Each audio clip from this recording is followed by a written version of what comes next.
Hello guys, welcome back to my YouTube channel again. आप सभी का स्वागत है मेरे यूट्यूब चैनल पे फिर से। आप सभी को पता है कि मैं किन किन एग्ज़ाम्स से रिलेटेड आपके लिए हेल्पफुल वीडियोस लाती हूँ।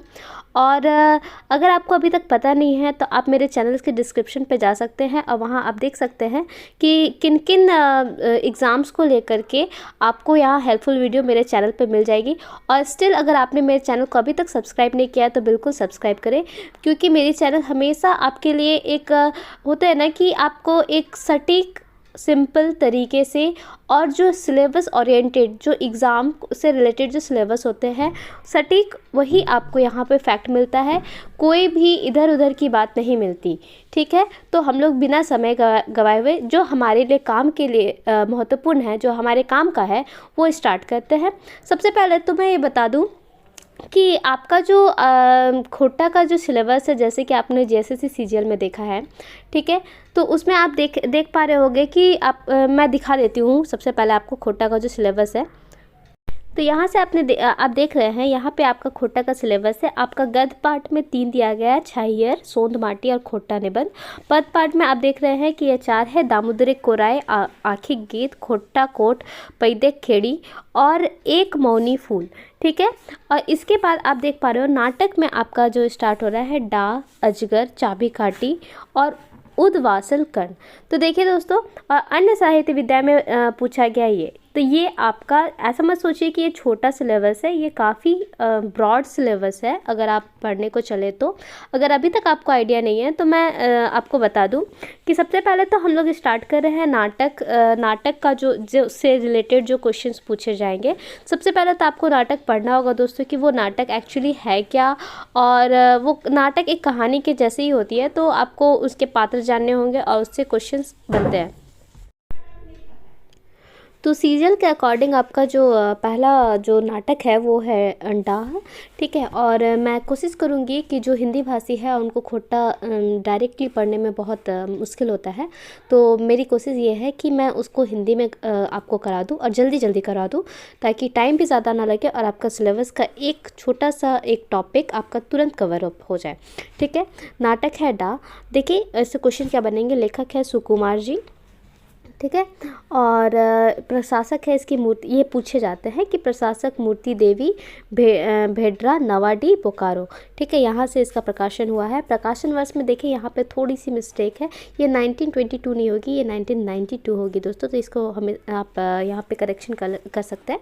तो प्रथम प्रकाशन इसका 1992 में हुआ था और द्वितीय प्रकाशन जो हुआ है 2009 में हुआ है, ठीक है। आप इस तरीके से ये चारों बात बिल्कुल याद रखें क्योंकि ये इंपॉर्टेंट है, ठीक है। अब आप देखिए कि मुख्य पात्र से किस तरीके के क्वेश्चन किए जाते हैं, मैं ये बता देती हूँ। क्वेश्चंस तो बहुत तरीके से किए जा सकते हैं, लेकिन जैसे कि पूछेंगे कि डाह जो नाटक है उसमें कितने पुरुष के पात्र कितने हैं, ठीक है। तो आपको याद रखना होगा, तो सबसे पहले तो आप याद रखना होगा कि 8 पुरुष पात्र है और इसमें 2 जो है वो महिलाएं हैं। देखिए आप यहाँ पे देख सकते हैं 2 महिलाएं हैं, तो ये नंबर जरूर याद रखिएगा। महिलाएं 2 और 8 पुरुष के पात्र है। टोटल 10 जन है। और यहाँ पे आप एक बार पात्र को देख लीजिए। यहाँ पे पुरुष में है विवेक, जो कि शेखर का बड़ा भाई है। शेखर ऑब्वियसली, अगर शेखर का बड़ा भाई विवेक है तो शेखर उसका छोटा भाई होगा। क्लियर है। ये दोनों देखिए सेठ खेती प्रसाद जो है वो खेती इंजीनियरिंग फैक्ट्री का मालिक है।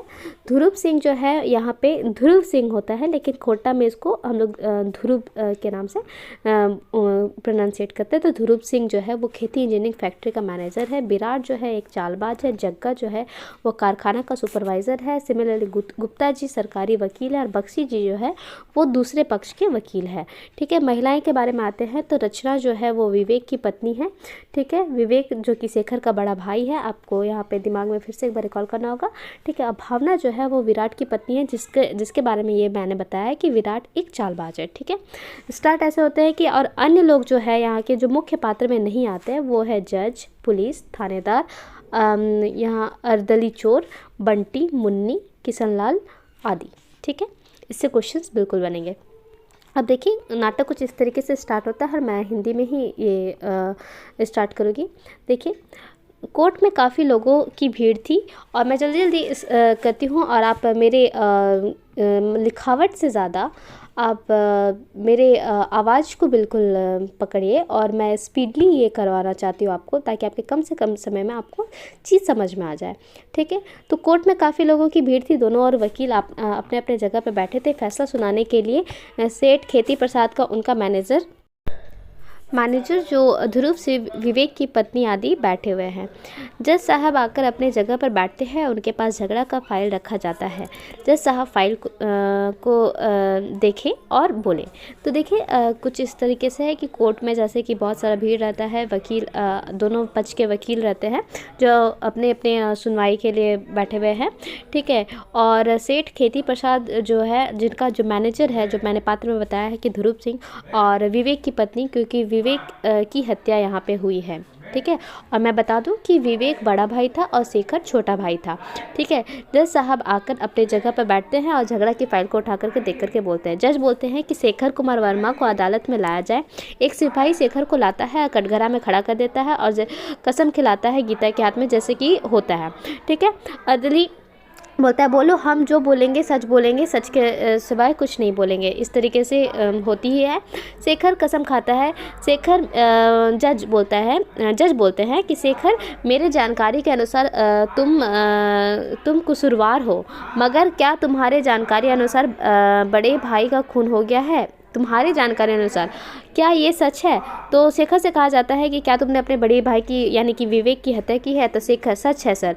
जज, इसका मतलब ये भी सच है कि तुम्हारे बड़े भाई की खून कोई और नहीं बल्कि तुम ही किए हो?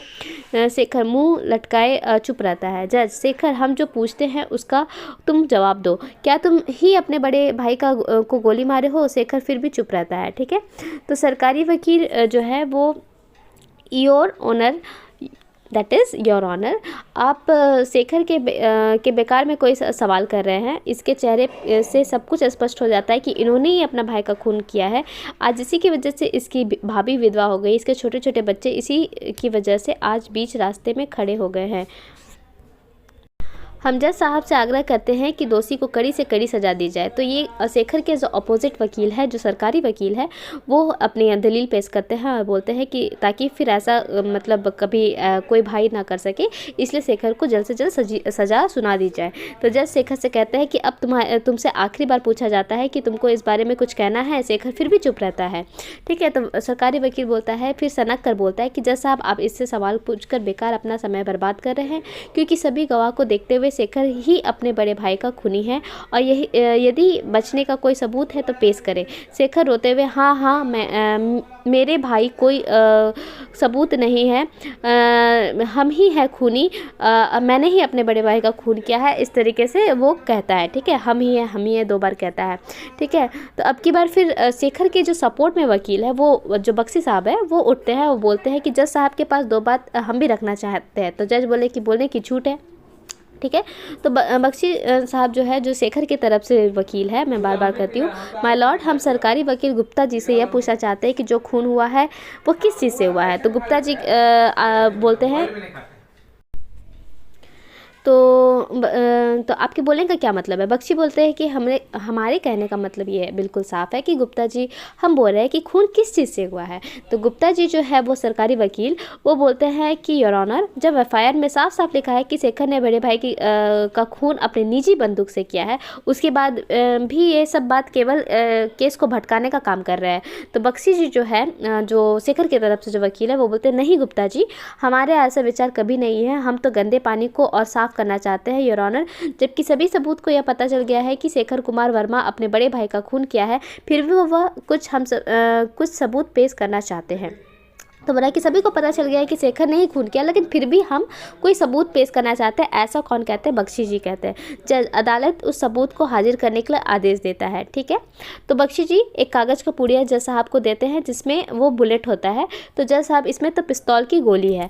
तो बख्शी जी कहते हैं, हाँ श्रीमान, ये पिस्तौल की गोली है। उस गोली से विवेक की हत्या हुई थी, जो पोस्टमार्टम के समय उसके शरीर में से निकाला गया है। थोड़ा उसकी पोस्टमार्टम रिपोर्ट को देखें श्रीमान। जज साहब रिपोर्ट को देखते हैं। जज कहते हैं कि सच में इस गोली से को देखकर दुविधा लग रहा है कि मुजरिम के हाथ में बंदूक था या फिर पिस्तौल, के गोली कहाँ से आया। ठीक है, आखिर ऐसा पिस्तौल किसके पास है। बख्शी, माय लॉर्ड, अब हम इसका पोल खोलते हैं। अब हम एक गवाह पेश करना चाहते हैं जो शेखर के बचाव के लिए काफ़ी है। तो जज वो कौन है। तो बख्शी, वो है विराट की पत्नी। तो मैंने बताया था कि विराट जो है वो एक चालबाज है। पत्नी देवी। उसी समय भावना को कटघरे में पेश किया जाता है। चलिए दोस्तों, अभी तक जितना भी हम लोगों ने नाटक को पढ़ा है डा, उसके अकॉर्डिंग क्वेश्चन कितना बन रहा है ये पहले देखते हैं कि किस तरीके से क्वेश्चन बनेगा।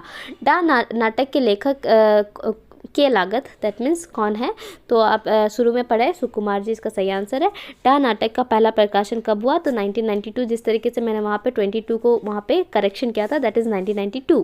ठीक है, डा नाटक का दूसरा प्रकाशन कब हुआ। तो मैंने शुरू में ही बताया 2009 में। ठीक है, डा नाटक लेखक के रवैया कहाँ, मतलब जो लेखक है सुकुमार जी, वो कहाँ के रहने वाले हैं। तो यहाँ पे आप याद रखिए भेटरा नवाडी के रहने वाले हैं। ठीक है, मैंने नाटक के शुरू में ही बोला था कि ये पूछे ही जाएंगे कि नारी के कितने पात्र है, पुरुष के कितने पात्र है। तो देखिए यहाँ पे पूछा गया है डा नाटक में कई गो नारी पात्र है। तो 2 तो है। ठीक है, और उसके बाद जो कि एक विवेक की पत्नी है और एक विराट की पत्नी है। ठीक है, उसके बाद आपका आता है डा नाटक में कितना पुरुष, मतलब मेन जो पात्र है पुरुष के वो कितने हैं। तो मैंने बताया था वहाँ पे शुरू में ही 8 है। ठीक है, उसके बाद बोला कि नारी लोग का क्या क्या नाम है। तो देखिए जो विवेक की पत्नी है उनका नाम जो है वो भावना है।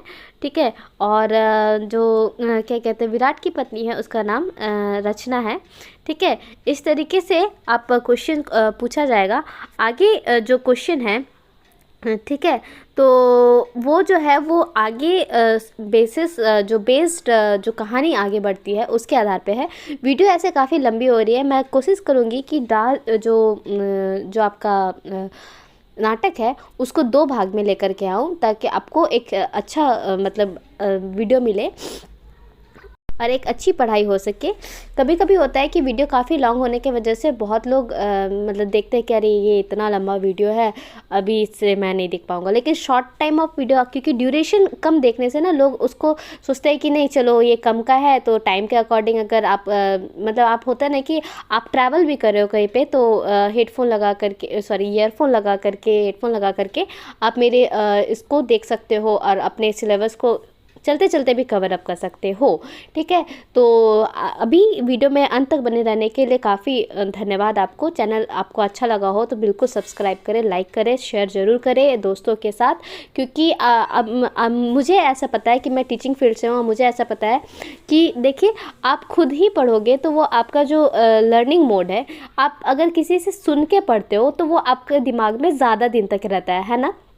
तो ऐसे सिंपल लर्निंग से अच्छा आपको ऑडियो विजुअल एड्स से अगर आपको पढ़ाया जा रहा है तो वो आपके दिमाग में एक अच्छा छाप छोड़ता है जो काफ़ी टाइम तक आपके दिमाग में रहता है दोस्तों। ठीक है, तो आप बिल्कुल यहाँ से स्टोरी को सुन सकते हैं। मैं सभी जितने भी पदखंड और गदखंड की कहानियाँ, पद के भी क्वेश्चंस कैसे पूछे जाएंगे और साहित्य से क्वेश्चन कैसे पूछे जाएंगे, सभी को लेकर के आऊँगी। वीडियो के अंत तक बने रहने के लिए बहुत बहुत फिर से धन्यवाद। और इसका पार्ट 2 जल्दी आएगा। ठीक है, और जिन लोगों को पार्ट 2 चाहिए वो कमेंट जरूर करें, क्योंकि बिल्कुल मुझे इससे बहुत बहुत मोटिवेशन मिलती है दोस्तों। ठीक है, थैंक यू।